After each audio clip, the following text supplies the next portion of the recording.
السلام علیکم ورحمۃ اللہ۔ اعوذ باللہ السمیع العلیم من الشیطان الرجیم من حمزہ ونفخہ ونفثہ۔ بسم اللہ الرحمن الرحیم۔ رب اشرح لی صدری ویسر لی امری واحلل عقدۃ من لسانی یفقہوا قولی۔ سورہ بقرہ کی 162 آیات میں پڑھی ہے۔ آج آیت نمبر 163 سے شروع کریں گے۔ ایک نئی بات شروع ہو رہی ہے اور یہی وہ بات ہے جو پہلے دہرائی گئی ہے جب یہ حکم دیا گیا تھا کہ یا ایھا الناس اعبدوا ربکم الذی خلقکم والذین من قبلکم۔ اے لوگوں صلی اللہ کی عبادت کرو جس نے تمہیں پیدا کیا، تمہیں بھی پیدا کیا اور تمہارے آباء و اجداد کو بھی پیدا کیا۔ اللہ عبادت کا حقدار اس وجہ سے ہے کہ اللہ خالق ہے۔ خالق کہتے ہیں پیدا کرنے والے کو۔ پیدا کرنا کسی چیز کا یہ اللہ کے سوا کسی اور سے ممکن ہی نہیں ہے۔ یہاں تک اللہ نے فرمایا کہ لن یخلقوا ذبابا ولو اجتمعوا له۔ اللہ نے جتنی مخلوقات بنائی ہیں اگر اللہ کے سوا سب مل جائیں تو ایک مکھی پیدا نہیں کر سکتی۔ پیدائش یہ صرف اللہ کے اختیار میں ہے۔ جو اللہ پیدا کر رہا ہے خالق ہے، وہی معبود ہے، عبادت کا حقدار ہے وہی ہے۔ یہاں اسی بات کا آغاز کیا جا رہا ہے۔ فرمایا الہکم الہ واحد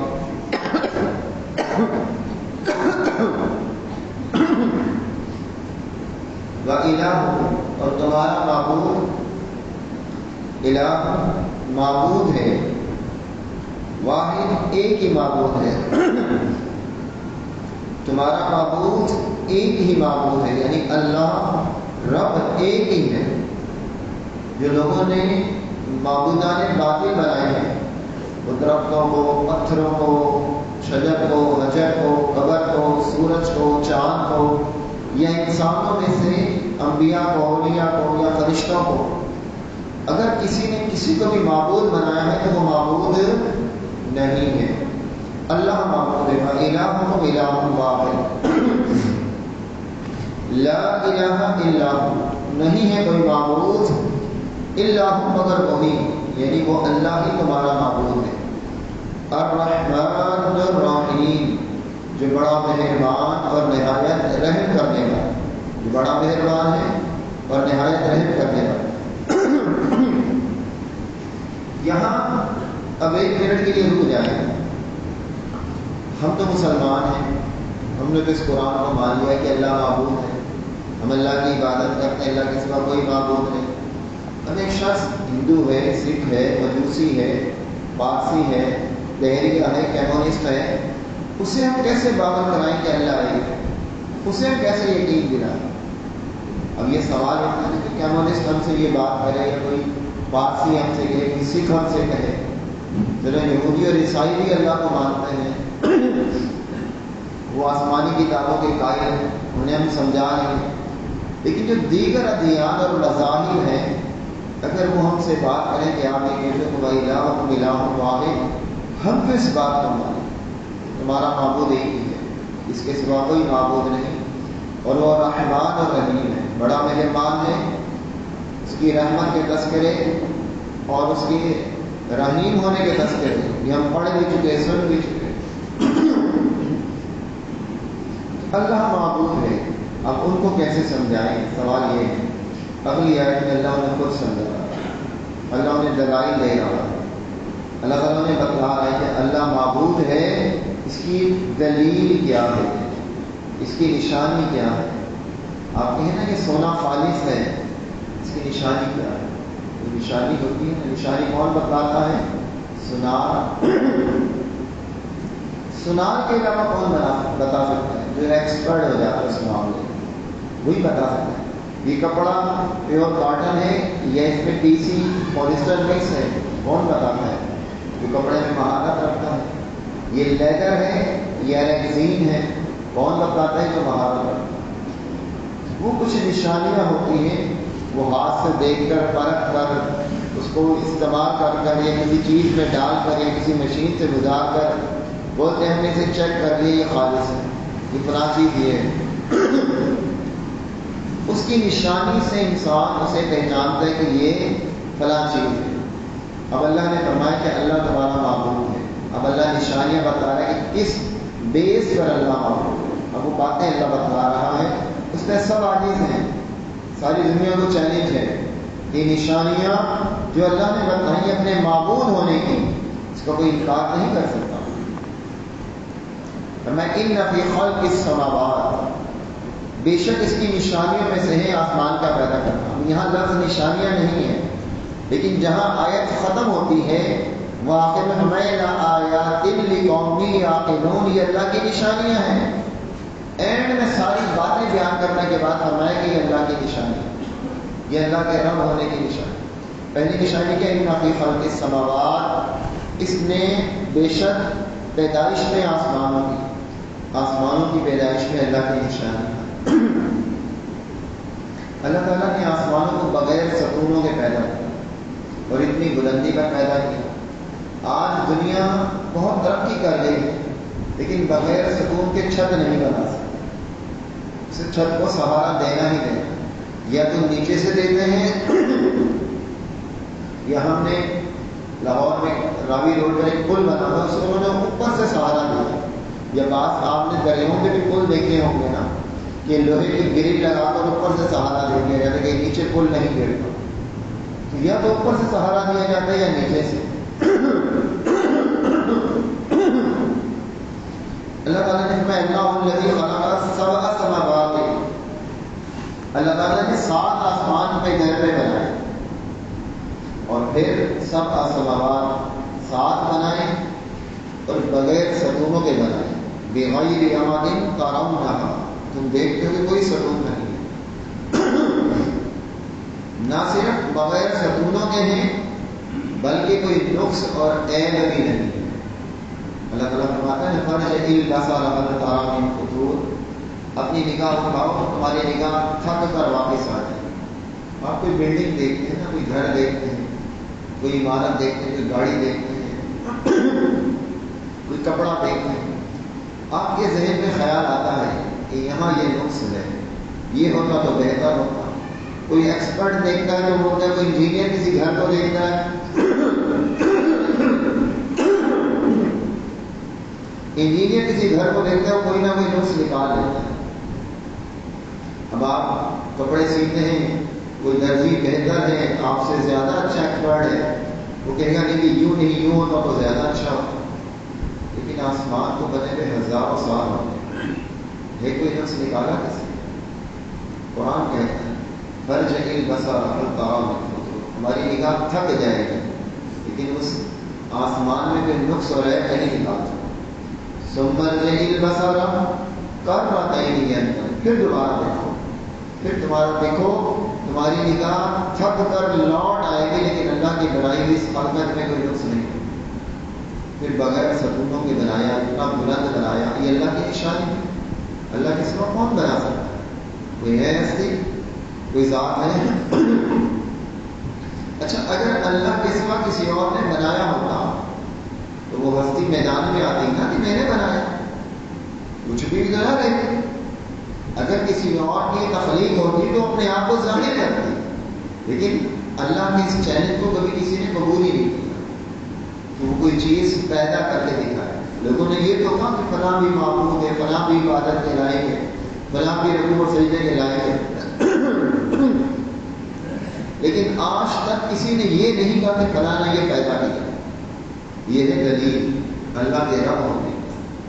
لوگوں نے یہ کہہ دیا کہ فلاں بھی مشکل کشا ہے، فلاں بھی حاجت روا ہے، فلاں بھی بگڑی بنا سکتا ہے، فلاں بھی بیڑا پار لگا سکتا ہے، فلاں کے نام کی بھی نظروں نے آ گئی، ساری باتیں لوگوں نے کی، لیکن یہ دعویٰ آج تک کسی نے نہیں کیا کہ فلاں کچھ پیدا کر سکتا ہے۔ کسی نے کوئی دعویٰ ہی کسی کا کیونکہ کوئی کر ہی نہیں سکتا، کوئی ایسا ہو ہی نہیں ہے، کوئی ایسا ہے ہی نہیں۔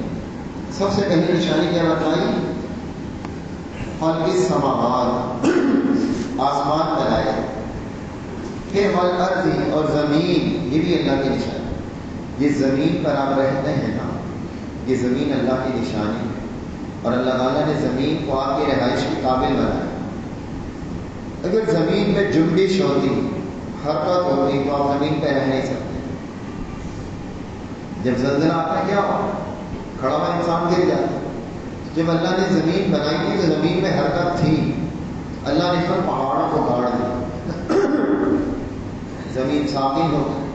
تو اتنی بڑی زمین اللہ نے پھیلائی ہے، اور زمین ہے کس پر؟ پانی کے اوپر۔ آپ سمندر میں جائیں، کسی بڑے پتھر کو پانی پہ رکھیں، گر جائے، ڈگمگائے گا، لہرائے گا، لیکن اللہ نے آپ کو زمین پھیلا کر دی۔ آپ کے لیے زمین میں اللہ تعالیٰ نے نہ صرف زندگی رکھی بلکہ موت بھی رکھی۔ أَلَمْ نَجْعَلِ الْأَرْضَ كِفَاتًا أَحْيَاءً وَأَمْوَاتًا، ہم نے زمین کو سمیٹنے والی بنایا، زندوں کے لیے بھی اور مردوں کے لیے۔ ہم زندہ بھی زمین پر رہتے ہیں، مرنے کے بعد بھی زمین پر ہی ہوتے ہیں۔ کہاں دفن ہوتا ہے انسان؟ زمین۔ یہ زمین اللہ کی نشانی ہے، اللہ کی قدرت کی نشانی ہے۔ اور کتنی بڑی زمین بنا دی۔ کبھی ٹرین میں سفر کریں، جہاز میں سفر کریں تو زمین ختم ہونے کا نام ہی نہیں ہے، ایک شہر سے دوسرا شہر، ایک ملک سے دوسرے ملک۔ تو یہ زمین پر پھر اللہ تعالیٰ نے اس کو بہت ٹھنڈا نہیں بنایا کہ زندگی گزارنا مشکل ہو جائے، نہ بہت گرم بنایا کہ آپ کا رہنا مشکل ہو جائے۔ سورج کو ایک مخصوص مقام پر رکھا، وہاں سے سورج کی روشنی زمین پر آتی ہے کہ آپ زمین پر زندگی گزار سکیں۔ پھر فرمایا واختلاف اللیل والنہار، اور بدل بدل کر آنے جانے میں رات اور دن، رات اور دن یہ تبدیل ہوتی ہے۔ کون سی ہستی ہے کہ اندھیرا کر دیتی پھر روشنی کر دیتی؟ قل ارأیتم ان جعل اللہ علیکم اللیل سرمدا الی یوم القیامۃ من الہ غیر اللہ۔ سورہ قصص کی آیت 20 میں پارے اللہ فرماتا ہے کہ اگر اللہ ہمیشہ رات رکھے، اللہ رات رکھے تو اللہ کے سوا کوئی الہ ہے جو دن لے کر آئے، یا اللہ ہمیشہ دن رکھے تو کوئی الہ ہے جو رات لے کر آئے؟ اللہ یہ دن اور رات کو اللہ نے بنایا، اور دیکھیں کتنا بہترین نظام ہے۔ آپ دن بھر کتنی بھی محنت کریں، تھک جائیں، تھکاوٹ سے چور ہو جائیں، آپ کا جسم دکھنے لگ جائے، آپ رات میں سوتے ہیں، صبح اٹھتے ہیں تو آپ کی تھکاوٹ کہاں جاتی ہے؟ اللہ نے رات کو سکون کا سبب بنایا، موجب آرام بنایا، اور اگر رات میں سکون نہ ہوگا، سونے سے آپ کی تھکاوٹ کہاں کیوں دور ہوگی؟ یہ دن اور رات کی گردش یہ اللہ کی نشانی ہے۔ پھر دن کو روشن بنایا کہ آپ روزی کی تلاش کرتے ہیں، کسب معاش کے لیے نکلتے ہیں، باہر جاتے ہیں۔ نبی علیہ السلام کی حدیث ہے جامع ترمذی کی کہ میری امت کے صبح میں برکت رکھی گئی۔ صبح کا وقت ہے برکت کا وقت ہوتا ہے، اور اس وقت میں ہم معاش کے لیے جاتے ہیں، سورج نکلتا ہے، روشنی ہوتی ہے۔ آج اس قدر جدید دور میں بھی ہم کہتے ہیں کہ بجلی کی کھپت پوری نہیں کر پا رہے ہیں۔ کبھی ہم لوڈ شیڈنگ کرتے ہیں، کبھی ہم کہتے ہیں مارکیٹیں جلدی بند کریں، کبھی ہم کہتے ہیں سورج کی روشنی سے فائدہ اٹھائیں۔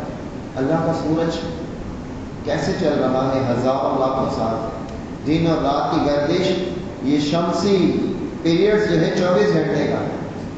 اگر دن 12 گھنٹے کا ہوتا ہے تو رات بھی 12 گھنٹے کی، اگر دن 13 گھنٹے کا ہوتا ہے تو رات 11 گھنٹے کی ہو جاتی ہے، اگر رات 13 گھنٹے کی ہوتی ہے تو دن 11 گھنٹے کا ہوتا ہے، مگر یہ 24 گھنٹے سے اوپر نہیں جاتا۔ کون سی ایسی ہستی ہے جو سورج کو اس طریقے سے چلا رہا ہے؟ یہ دن اور رات 24 گھنٹے کا ہی ہے۔ اللہ تعالیٰ نے دن اور رات کے اختلاف میں اپنی نشانیاں، ہم تو بس صبح اٹھتے ہیں، دن بھر محنت کرتے ہیں، رات میں سو جاتے ہیں، کبھی ہم نے سوچا ہی نہیں، غور و فکر ہی نہیں کیا، تدبر ہی نہیں کیا کہ یہ دن اور رات اللہ کی اتنی بڑی نشانی ہے۔ اور جب رات آتی ہے تو ایک اور چیز ہمارے ذہن میں ہوتی ہے کہ رات کتنی بھی تاریخ ہو جائے، کتنی بھی طویل ہو جائے، تو ہمیں ایک احساس ہوتا ہے کہ ہم دن کا اجالا ہوتا ہے، ہمیشہ اندھیرا نہیں رہتا۔ ایسی ہماری زندگی ہے، اگر حالات سخت آ جاتے ہیں، پریشانیاں آ جاتی ہیں، تکلیفیں آ جاتی ہیں، کٹھن حالات آ جاتے ہیں، تو وہ ہمیشہ نہیں رہتے۔ راحتوں کا اجالا ضرور ہوتا ہے، ہمیشہ پریشانیوں کی رات نہیں رہتی۔ فَإِنَّ مَعَ الْعُسْرِ يُسْرًا، إِنَّ مَعَ الْعُسْرِ يُسْرًا، سختی کے ساتھ آسانی بھی ہوتی ہے، اندھیروں کے ساتھ اجالے ہوتے ہیں۔ وہ بیماری کا اندھیرا ہو، پریشانی کا اندھیرا ہو، تکلیف کا اندھیرا ہو، غم کا اندھیرا ہو، تو جیسے رات چھٹتی ہے ایسے ہی غم بھی چھٹتے ہیں۔ اور یہ اشارہ ہم سورہ فلق میں بھی پڑھتے ہیں۔ سورہ فلق میں پڑھتے ہیں قُلْ أَعُوذُ بِرَبِّ الْفَلَقِ، میں پناہ مانگتا ہوں صبح کے رب کی، یعنی جو رب رات کے اندھیرے کو چھاڑ کر صبح لے کر آیا ہے، وہ میرے غموں، تکلیفوں، رنج اور دکھ کو مٹا کر راحت، سکون، اطمینان وہ لے کر آئے۔ اللہ تعالیٰ اس گردش کو چلا رہا ہے۔ اللہ تعالیٰ ہر وقت کسی نہ کسی کام میں مصروف ہے۔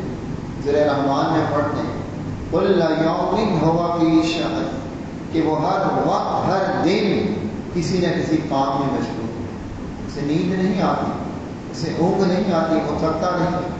اس نے یہ سارا سسٹم کس کے لیے بنایا؟ میرے اور آپ کو۔ اسے ضرورت نہیں تھی، اللہ تعالیٰ کو ضرورت نہیں ہے سورج کی، چاند کی، آسمان کی، زمین کی، رات کی، دن کی۔ یہ سارا نظام ہمارے لیے بنایا اور ہمیں اللہ نے اپنے لیے بنایا۔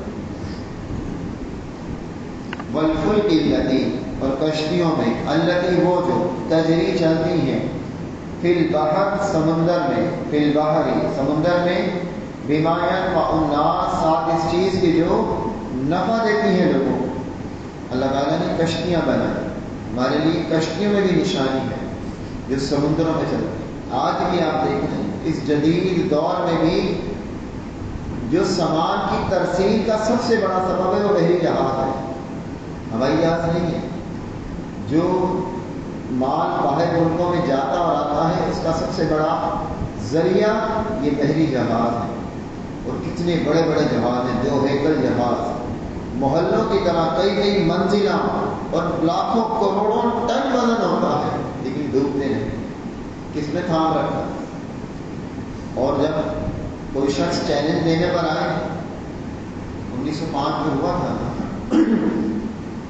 جب ٹائٹینک بنائے گئے اور یہ دعویٰ کیا گیا کہ اسے اللہ بھی نہیں ڈبو سکتا، ایسے جدید آلات انہوں نے اس میں نصب کیے اور یہ دعویٰ کیا کہ اسے تو ڈبو نہیں سکتا۔ اور جب ڈبونے پر اللہ تعالیٰ آیا، اس جدید دور کے جدید ترین جہاز کو بھی ڈبو دیا۔ اور جب اللہ بچانے پر آیا تو نوح علیہ السلام اس کشتی کو پہاڑوں کے بیچ میں سے بھی بچا لیا۔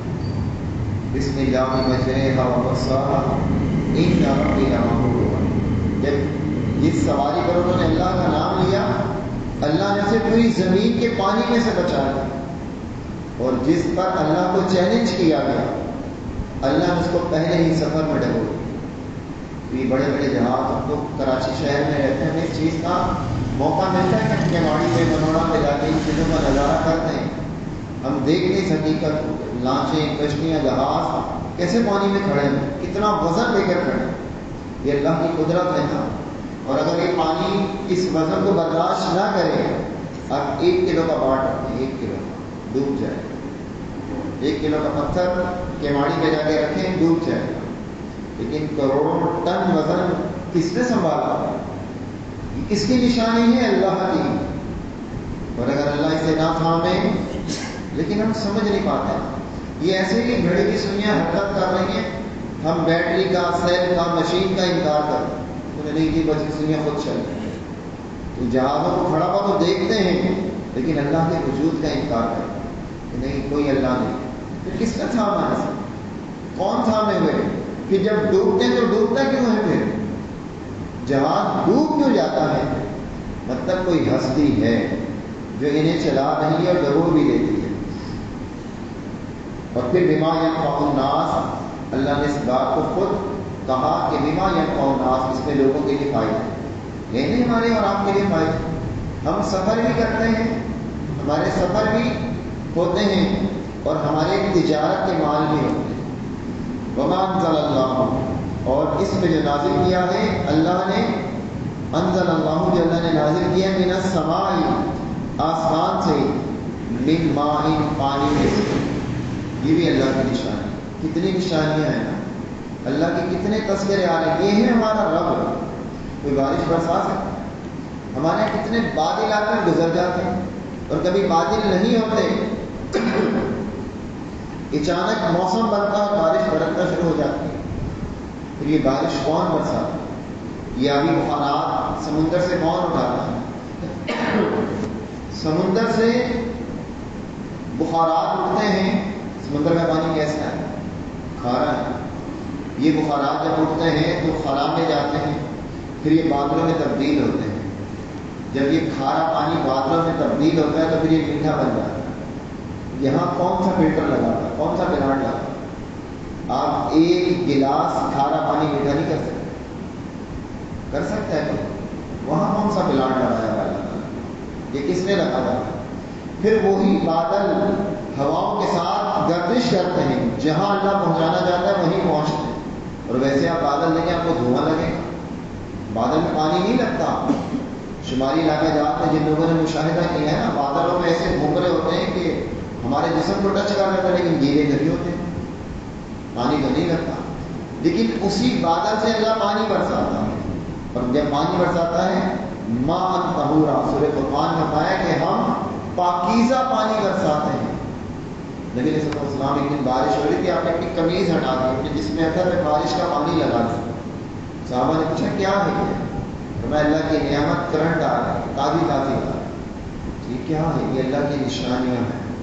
لیکن ہم تو سمجھتے ہیں بچپن سے دیکھا بارش ہو رہی ہے بس. اللہ نے ایک آیت میں اتنی ساری نشانیاں بتلا دی. یہ ہمارا رب ہے. جب بارش برستی ہے تو کیا ہوتا ہے؟ فَأَحْيَا بِهِ الْأَرْضَ بَعْدَ مَوْتِهَا, پھر اس نے زندہ کیا اس کے بعد زمین کو, اس کی موت کے بعد. پھر اللہ نے زمین کو زندہ کیا. کیسی زندگی آتی ہے زمین پہ؟ جب بارش برستی ہے تو زمین کیسے ایسے تروتازہ ہو جاتی ہے, اور زمین میں سے اناج اگنے لگتا ہے, فصل اگنے. آپ کو پتا ہے ہمارے یہاں تو کھیتی باڑی نہیں ہوتی, شہری ماحول میں رہتے. جہاں کھیتی باڑی ہوتی نا, جب وہ بیج ڈالتے ہیں اور پانی دیتے ہیں ٹیوب ویلوں سے, نہروں سے, تو فصل اگتی ہے. وہ مصنوعی پانی لے کر آتے ہیں اور دیتے ہیں, مصنوعی طریقے سے دیتے ہیں. اور اگر قدرتی طور پر بارش ہو جائے نا اور فصل اگے اور آپ فصل کاٹ لیں, پھر بارش ہو جائے تو دوبارہ فصل اگاتی ہے, کیونکہ جو بیج بچ جاتے ہیں پھر وہ اگاتے ہیں. تو 3 بار فصل اگتی ہے قدرتی بارش سے. پھر جب فصلیں اگتی ہیں, موسم بہار آتا ہے, تو زمین میں کیسی ہریالی نظر آتی ہے, کیسے پھول اور پودے کھلے کھلے نظر آتے ہیں. بلکہ بارش کے بعد بلڈنگیں اور عمارتیں, گھر بھی ایسے کھلے ہوئے نظر آتے ہیں. وَأَحْيَا بِهِ الْأَرْضَ بَعْدَ مَوْتِهَا, تو یہ موت کے بعد زندگی ہے. زمین کی موت کے بعد اللہ زمین کو زندہ کر دیتا ہے. جب خزاں آتی ہے زمین ایسے لگتا ہے جیسے مردہ ہوتا ہے, حتیٰ کہ جانوروں کے چہچانے کی آوازیں بھی نہیں آتی. پتہ نہیں جانور بھی کہاں چلے جاتے. اور جب موسم بہار آتا ہے, ہریالی آتی ہے, پھول اگتے ہیں, سبزہ ہوتا ہے, پھر پرندے چہچہاتے ہیں, پرندوں کے گھونسلے, ایسا ایک عجیب خوش نما سا ماحول محسوس ہوتا ہے. اور یہ بات قرآن نے خود بیان کی. اللہ تعالیٰ اس منظر کو دکھلاتا ہے, وَبَثَّ فِيهَا مِن كُلِّ دَابَّةٍ, اور جو اس نے پھیلائی اس میں ہر قسم کے جانور. زمین پہ جانور ہیں. آپ دیکھیں ہاتھی کتنا بڑا ہے, چیونٹی کتنی سی ہے. یہ جانور کس نے بنائے؟ کبھی جانوروں پہ غور کیا؟ جانور جو اللہ نے بنائے مختلف قسموں کے, اور پھر مختلف علاقوں کے اعتبار سے جانور ہیں. کبھی آپ دیکھیں یہ جانور یورپ میں ہوتے ہیں, ہمارے یہاں نہیں ہوتے. کچھ جانور ہمارے ہیں وہ یورپ میں نہیں, کچھ جانور عرب میں ہیں وہ یہاں نہیں. مختلف علاقوں میں مختلف جانور ہیں, اور اللہ نے کس قسم کے جانور بنائے انسان تصور بھی نہیں کر سکتا. وَمَا يَعْلَمُ جُنُودَ رَبِّكَ إِلَّا هُوَ, تیرے رب کے لشکروں کو اللہ کے سوا کوئی نہیں جانتا. اور کیسے کیسے جانور ہیں, کیسے کیسے خوبصورت جانور ہیں. کبھی دیکھیں پرند چرند, گھوڑے, ہاتھی, شیر, ایسے کیسے جانور اللہ نے. پھر کبھی آپ نے چھوٹے چھوٹے سے جانور بھی دیکھے ہوں, کبھی ایسا ہوتا ہے نا کتاب کھولتے ہیں تو کیڑا نظر آتا ہے، جسے کتابی کیڑا کہا جاتا ہے، ایک ڈاٹس ہوتا ہے وہ بامشکل ایک نقطے کی طرح ہوتا ہے، آپ انگلی رکھیں وہ راستہ بدل جائے گا، آپ جس طرف وہ جا رہا ہے وہاں انگلی رکھیں پھر راستہ بدل جائے گا، ایک نقطے کے برابر ہوتا ہے، صرف نقطے کے برابر. لیکن اس کیڑے کے اندر بھی اللہ نے یہ صلاحیت دی کہ میرے سامنے کوئی آ گیا، مجھے راستہ بدلنا ہے. یہ کون ہے ایسی ہستی جس نے یہ جانور بنائے، چوپائے بنائے، پرند بنائے، چرند بنائے. انڈے سے جب چوزا نکلتا ہے اس چوزے کو کس نے کہا کہ چیل میری دشمن ہے، مرغی میری ماں ہے؟ کس نے تربیت کی؟ کون سی میڈیکل سائنس اس انڈے کے اندر اس کی تربیت کر رہی ہے؟ بس سفی ہمیں کل دابہ ہے کوئی ہستی اللہ کے سوا؟ کتنی نشانیاں اللہ. اب یہ ساری نشانیاں ماننے کے بعد کیا ہوتا ہے؟ اہل ایمان کا اذا تلیت علیہم آیاتہ زادتہم ایمان، اہل ایمان کا ایمان بڑھ جاتا ہے، ان کے ایمان کے اندر قوت آتی ہے، تقویت آتی ہے، اور غیر مسلم کافر جو ہیں ان کی ایمان کی طرف رہنمائی ہوتی ہے، وہ ایمان لاتے ہیں. قرآن مسلمانوں کے لیے نہیں ہے، قرآن ساری انسانیت کے لیے کہ جو بھی اس سے رہنمائی لینا چاہے. ہدی للناس یہ لوگوں کے لیے بھی ہدایت ہے، ہدی للمتقین یہ متقین کے لیے بھی ہدایت ہے. وتصریف الریاح اور پھیرنے والا ہواؤں کا، والسحاب المسخر ان بادلوں میں جو پابند کر دیے گئے ہیں اب وہ ہواؤں کو پھیرتا ہے. اب آپ دیکھتے ہیں نا ابھی سردی کا موسم آنے والا ہے، ہوا کا رخ تبدیل ہوتا ہے. گرمی میں ہوا مشرق سے آتی ہے، مغرب سے آتی ہے، اور سردیوں میں ہوا مشرق سے آتی ہے. کون کر رہا ہے؟ کون سا سسٹم ایسا ہے کہ ہوا کا رخ تبدیل ہو جاتا ہے؟ ہوتا ہے کہ نہیں ہوتا؟ سردیوں میں ہوا مشرق سے آتی ہے، مشرق سے ضرور. جب بھی آپ سنتے ہیں نا ٹریفک کا شور آپ کے گھر تک صبح فجر میں محسوس ہوتا ہے. کیوں ہوتا ہے؟ کہ ہوا کا رخ مغرب مشرق سے، اور گرمیوں میں مغرب سے ہوتا ہے. یہاں سے ہوا آتی ہے، سردی میں یہاں سے ہوا کا کوئی تصور نہیں ہوتا. حتیٰ کہ جہازوں کے رخ تبدیل ہو جاتے ہیں، ٹیک آف اور لینڈنگ کے معاملات بدل جاتے ہیں کہ وہ ہوا کے رخ پر چلتے ہیں. تو یہ ہواؤں کو بدلنے والا کون ہے؟ کون سی ایسی کون سی ایسی ذات ہے جو ہواؤں کا رخ تبدیل کر دیتے اور آپ کو پتہ نہیں ہے، کبھی محسوس ہی نہیں. ہم نے اللہ کی نشانیوں پر کبھی توجہ ہی نہیں کی. والسحاب المسخر ان بادلوں میں جو پابند کر دی، پھر یہ ہوائیں ان بادلوں کو لے کر بھونکتی ہیں. بین السماء والارض درمیان آسمان اور زمین کی. یہ بادل زمین و آسمان کے درمیان معلق ہو، کبھی کدھر کبھی دائیں کبھی بائیں، جہاں اللہ چاہتا ہے لے جاتا ہے. لآیات لقوم یعقلون یہ سب نشانیاں ہیں. کس کی؟ کس کے لیے؟ اللہ کی نشانیاں ہیں. کس کے لیے؟ لقوم یعقلون ان لوگوں کے لیے یعقلون جو عقل سے کام کرتے ہیں، عقل مندوں کے لیے نشان. ہر ایک کے لیے نہیں، ہر ایک ہر بات نہیں سمجھتا. جو عقل مند ہیں وہ ان نشانیوں پہ غور و فکر کرتے ہیں، تدبر کرتے ہیں. سوچیے گا ان باتوں پر. یہ مشاہدات ہے نا روز مرہ کی، کوئی ہٹ کر تو بات نہیں کہی اللہ نے، لیکن ایک چیز کی طرف آپ کی توجہ دلائی ہے کہ یہ تمہارا رب ہے، یہ عبادت کا حقدار ہے. یہ ساری باتیں جو بتائی ہیں کسی کے اندر کوئی اور ہستی، کوئی اور شخصیت، کوئی بھی. پھر کیا بات جو شروع ہوئی تھی؟ وَإِلَٰهُكُمْ إِلَٰهٌ وَاحِدٌ تمہارا معبود ایک ہے. جب آپ کسی غیر مسلم کو بھی سمجھائیں گے نا تو ان دلائل سے آپ اسے قائم کر سکیں گے کہ اللہ ہے.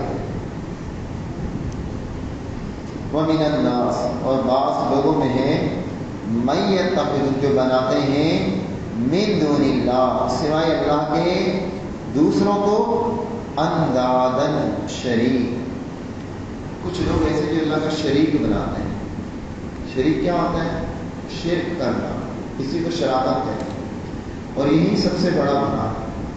شرک کی مختلف صورتیں ہیں، سجدہ کرنا، رکوع کرنا، مدد مانگنا، مشکل کشائی چاہنا، اولاد مانگنا، شفا مانگنا، یعنی بغیر سبب کے کسی سے مانگنا، یہ شرک ہے. اب میں آپ سے کہوں یہ ڈیکس میں بڑھا دیں، یہ شرک نہیں، یہ ایک سبب ہے. لیکن میں آپ رہتے ہوں لاہور میں اور میں آپ سے کہوں کہ مجھے ڈیکس دے دیں میں سمجھوں کہ آپ میری بات سن رہے ہیں، یہ شرک ہے. میں کہوں کہ مجھے اولاد دے دیں، یہ شرک ہے. دوا لینا یہ شرک نہیں، شفا مانگنا یہ شرک ہے کہ میں کہوں مجھے شفا دے. اللہ کے ساتھ شریک ٹھہرانا، اللہ کی صفات کسی اور میں سمجھنا یہ شرک ہے. اللہ میں نہیں سمجھنا اور کسی اور میں شرک.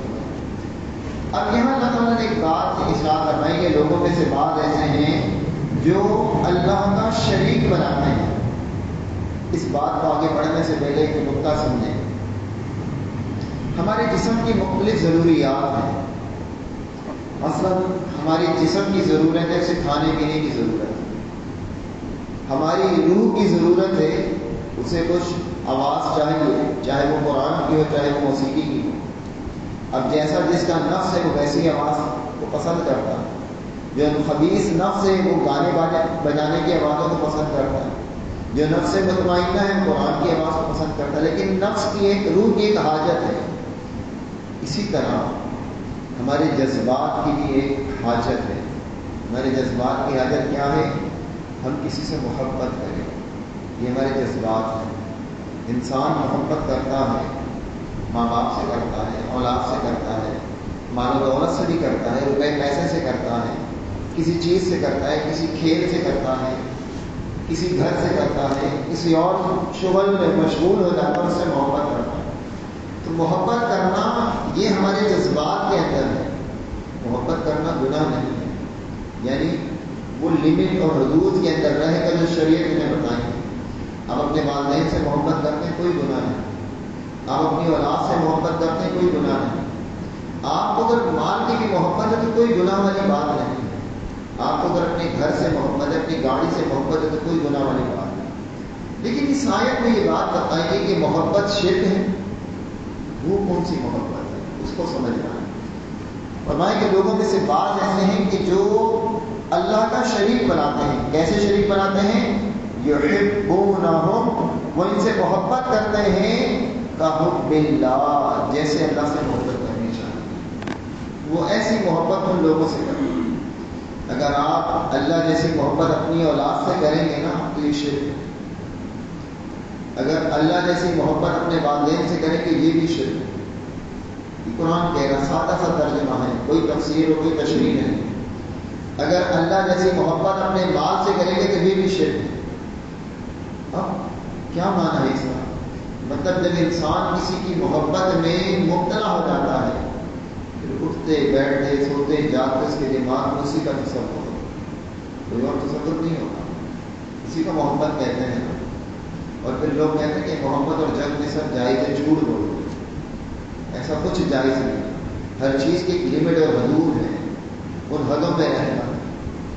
آپ اگر ایسی محبت کسی اور سے کریں جیسی اللہ سے کرنی چاہیے تو یہ شرک ہے. اس شرک پہ کون کون مبتلا ہے مجھے تو پتہ ہی نہیں. ہم اپنے مال کے اندر اتنا مہم ہوتے ہیں مال کی محبت میں کہ اللہ کی پرواہ نہیں ہوتی. کچھ لوگ گھر کو سنوارنے سجانے میں مگن رہتے ہیں. ایک ڈیکوریشن پیس یہاں لے آئے، دوسرا وہاں لے آئے، پھر بدل لیا، گھر کا فرنیچر بدل لیا. اللہ نے مسائی دیے تو گھر کو بار بار ڈیکوریٹ کرتے رہنا، مال کی محبت میں رہنا، گاڑیوں کی محبت میں رہنا، موبائل کی محبت میں رہنا، انسانوں کی محبت میں رہنا. اور یہی محبت پھر غلو کا شکار ہو کر اولیاء اللہ کی محبت، انبیاء کی محبت، غیر اللہ کی محبت، وہ انسان اس قدر غلو کا شکار ہوتا ہے کہ پھر اس کے آگے رکوع اور سجدہ بھی کر بیٹھتا ہے. وہ اللہ سے لوگوں سے ایسی محبت کرتے ہیں یحبون کحب اللہ، جیسی اللہ سے کرنی چاہیے. اللہ سے کیسی کرنی چاہیے یہ تو بتایا ہی، آگے بتا رہا ہے. والذین آمنوا، اور وہ لوگ جو ایمان لائے، اشد، وہ زیادہ سخت ہیں، حبا للہ، محبت کرنے میں اللہ سے. ایمان والوں کو سب سے زیادہ محبت اللہ سے ہوتی ہے. اب چیک کریں اپنے ایمان، ہمیں کس سے محبت ہے؟ جس سے محبت ہوتی ہے نا وہی ذہن میں رہتا ہے، اسی کا تصور رہتا ہے، اسی کی یاد رہتی ہے، اسی کے لیے محنت اور کوشش ہوتی ہے. کوئی مال سے کرتا ہے، کوئی کسی انسان سے کرتا ہے، کوئی کسی سے کرتا ہے. اللہ سے ہمارا تعلق کیسا ہے؟ یہاں تو اللہ یہ فرما رہا ہے کہ اللہ جیسی محبت غیروں سے کرو گے تو اللہ کا شریک بنا دیا. جیسی محبت اللہ سے کرنی چاہیے تھی وہ غیروں سے کر دی، اللہ کا شریک بنا دیا۔ اور ہم تو اللہ سے کرتے ہی نہیں، اللہ سے تو محبت کا تصور ہی نہیں ہمارے ذہنوں میں ہے۔ تصور تو اللہ سے محبت کا تصور ہوتا اللہ کے فرما بردار۔ دیکھیں انسان جس سے محبت کرتا ہے اس سے ڈرتا ہے، یہ فلسفہ یاد ہے، دنیا کا قانون یہ ہے۔ کیا ڈرتا ہے انسان سے؟ اس کی ناراضگی سے ڈرتا ہے۔ جس سے محبت کرتا ہے نا انسان، اس کی ناراضگی سے ڈرتا ہے۔ اگر کوئی شخص کسی دوست سے محبت اسے ہو جاتی ہے، حد سے زیادہ ہو جاتی ہے، اس کی ناراضگی سے ڈرتا ہے نا، پھر وہ کوئی غلط بات نہیں کہتا ہے تو وہ نہیں کرنا چاہتا، لیکن کہتا بس اس کی محبت میں مجبور ہو کے میں نے کر دیا۔ غلط بات بھی کر جاتا ہے، کیوں کرتا ہے؟ محبت کی وجہ سے۔ اللہ کی محبت میں ہم صحیح باتیں بھی نہیں کرتے، صحیح کا مطلب بھی عمل نہیں کرتے، نتیجہ کیا نکلتا ہے؟ ہم اللہ سے محبت نہیں کرتے۔ بات کٹھن ہے، سخت ہے، لیکن حقیقت ایسی ہی ہے، ہم اللہ سے محبت نہیں کرتے، ہمارے دلوں میں اللہ کی محبت نہیں ہے۔ ہمارے دلوں میں اللہ کی محبت ہونی چاہیے۔ والذین آمنوا اشد حبا للہ، ہمارے دل اللہ کی محبت میں سرشار ہونے چاہیے، اور اسی محبت کی وجہ سے ہم دوسروں سے محبت کرتے ہیں۔ یہاں وہ بڑی حدیث بہت دفعہ سنی نا، جو اللہ کی وجہ سے محبت کرتا ہے لاش کا سایہ دیتا ہے۔ اصل تو اللہ کی محبت ہے نا، اللہ کی وجہ سے محبت۔ دیکھیں ایک شخص سے آپ کی دوستی ہے، آپ اس سے محبت کرتے ہیں، آپ کی اس کی دوستی۔ اب آپ کے دوست کا کوئی دوست ہے، آپ اس سے بھی محبت کرتے ہیں نا، اس وجہ سے کہ میرے دوست کا دوست ہے، آپ اس سے دشمنی نہیں رکھتے۔ اب دوست کے دوست سے تو آپ محبت کریں اور اصل دوست کو آپ چھوڑ دیں، یہ زیادتی ہے نا، ہم نے یہ نہیں کیا۔ آج اللہ کی محبت سے ہم نے اپنے آپ کو محروم کیا۔ اپنے دلوں کو چیک کیجیے، یہ دلوں میں ہے، اور چیک کیسے ہوگا؟ قرآن مجید کی آیت ہے، سورہ توبہ کی آیت نمبر 24 ہے۔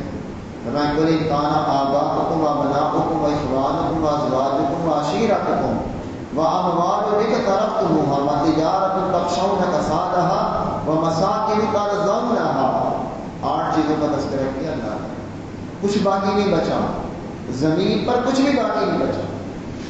فرمایا قل ان کان آباؤکم، کہو تمہارے باپ، وابناؤکم تمہارے بیٹے، واخوانکم تمہارے بھائی، وازواجکم تمہاری بیویاں، وعشیرتکم تمہارے رشتے دار، کوئی انسان باقی بچا؟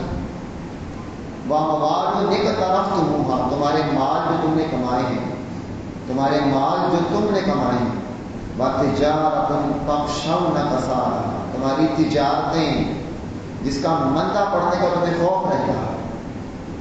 قرآن کے الفاظ وتجارۃ تخشون کسادها ومساکن ترضونها تمہارے گھر محلات جس میں تم رہتے ہو، احب الیکم من اللہ ورسولہ وجہاد فی سبیلہ فتربصوا حتی یأتی اللہ بامرہ، اگر تمہیں اللہ سے، اللہ کے رسول سے اور اللہ کی راہ میں جہاد فی سبیل اللہ سے زیادہ پیارے ہیں، یہ 8 چیزیں تمہیں اللہ سے، اللہ کے رسول سے اور جہاد فی سبیل اللہ سے زیادہ پیارے ہیں، فتربصوا حتی یأتی اللہ بامرہ، تو انتظار کرو کہ اللہ اپنا عذاب لے آئے، پھر اللہ کے عذاب کا انتظار کرو۔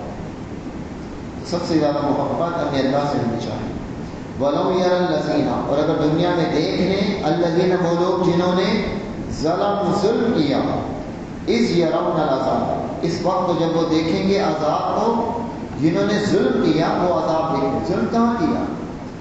ہم جو گناہ کرتے ہیں یہ ظلم ہے، اور یہ ظلم ہم اپنے اوپر کرتے ہیں، کسی اور کے اوپر نہیں، کہ ہم اس جسم کو جہنم میں لے جانے کے قابل بنا رہے ہیں، یہ ظلم ہے ہمارا اپنے جسم کا۔ تو جب وہ دیکھ لیں گے عذاب کو، ان القوۃ للہ جميعا، وہ جان لیں گے کہ بے شک قوت، طاقت للہ اللہ کے لیے جميعا، سب کے سب، وان اللہ شدید العذاب، اور اللہ تعالیٰ بے شک اللہ تعالیٰ شدید عذاب دینے والا ہے۔ قیامت والے دن میں یہ بات محسوس ہوگی، باور ہوگی کہ ساری قوت، ساری طاقت اللہ کے پاس ہے، ساری طاقت اللہ کے پاس ہے۔ اگر آپ دنیا میں اللہ سے محبت کریں گے، طاقت و قوت کا مالک اللہ ہے۔ ہم ادھر ادھر بھٹکتے پھریں، سوچیں کہ یہاں سے کچھ فائدہ ہو جائے، کچھ یہاں سے نفع ہو جائے، آپ یاد رکھیں کہ ان القوت للہ جمیعا، ساری پاور اللہ کے پاس ہے۔ اللہ سے محبت کیجیے، اللہ تعالیٰ ہمیں اپنی محبت عطا فرمائے۔ نبی علیہ السلام کی دعا ہے اللہم انی اسألک حبک وحب من یحبک والعمل الذی یبلغنی حبک اللہم اجعل حبک احب الی من نفسی واہلی ومالی ومن الماء البارد۔ اے اللہ مجھے اپنی محبت عطا فرما، اے اللہ مجھے اس عمل کی محبت عطا فرما جو مجھے تیرے قریب کر دے۔ کچھ اعمال ایسے ہوتے ہیں کہ جن کی محبت اللہ سے ملا دیتی ہے۔ اللہ مجھے اپنی محبت مال سے، جان سے، ٹھنڈے پانی سے بھی زیادہ عطا فرما۔ اور یہی تو تھا صحابہ، کیوں انہوں نے جانیں قربان کی، بچے قربان کی، مال قربان کی، عزتیں قربان کی؟ اللہ کی محبت زیادہ تھی، باقی ساری محبتیں پیچھے تھیں۔ اپنے سگے باپ کو قتل کیا تھا ابو عبیدہ بن جراح نے جنگ بدر میں۔ ابو عبیدہ بن جراح نے سگے باپ کو قتل کیا تھا۔ عمر بن خطاب رضی اللہ عنہ سگے ماموں کو قتل کیا تھا۔ ابو بکر صدیق رضی اللہ عنہ کے بیٹے نے کہا تھا کہ ابا جان آپ نے تلوار کے نیچے آگے میں نے چھوڑ دیا۔ ابو بکر صدیق رضی اللہ عنہ فرمایا تھا اگر تو میری تلوار کے نیچے آتا تو میں نہیں چھوڑتا۔ کیوں؟ انہیں اللہ سے زیادہ محبت تھی۔ یہ محبت کے چیک کرنے کا بیان۔ اللہ تعالیٰ ہمیں بھی، ہم سب کو اپنی محبت عطا فرمائے۔ کوئی بات یا سوال آپ کہتے ہیں تو پوچھیں۔ دعا پڑھیں سبحانک اللہم وبحمدک اشہد ان لا الہ الا انت استغفرک واتوب الیک۔